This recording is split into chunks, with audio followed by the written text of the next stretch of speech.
Hi hello అండి, అందరు ఎలా ఉన్నారు? బాగున్నారా? సో ఈ వీడియోలో అయితే మన అమ్మ వాళ్ళ ఇంటికి పోయినప్పుడు నాకైతే ఈ ఆకుకూర అయితే మస్తు ఇష్టం అండి. మనం సిటీలలో దొరికే తోటకూర పాలకూర కంటే కూడా ఈ ఆకుకూర సూపర్ ఉంటుంది.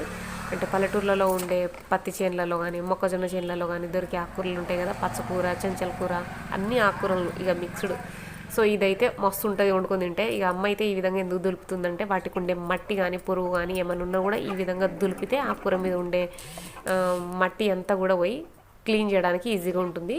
సో తర్వాత దులపడం అయిపోయిన తర్వాత కట్ చేసి క్లీన్ చేసేసి అమ్మ స్టైల్లో అమ్మ అయితే వండేసింది. ఉల్లిపాయలు పచ్చిమిరపకాయలు వేసి వండేసింది. అండ్ వేడి వేడిగా జొన్న రొట్టె కాంబినేషన్లో ఈ ఆకుకూర అద్దరిపోతుంది, సూపర్ ఉంటుంది అనుకోండి టేస్ట్. మీలో ఎవరైనా తిన్నారా? తిన్న తర్వాత మీకు ఎలా అనిపించింది? అండ్ టేస్ట్ అయితే నాకైతే సూపర్ అంటే నాకైతే మస్తు ఇష్టం ఇది. అందుకనేసి అమ్మ నా కోసం కోసి అంటే తీసుకొచ్చి మరీ వండింది. సో మస్తుగా ఎంజాయ్ చేసుకుంటూ తిన్నా నేనైతే. సో వీడియో నచ్చితే లైక్ షేర్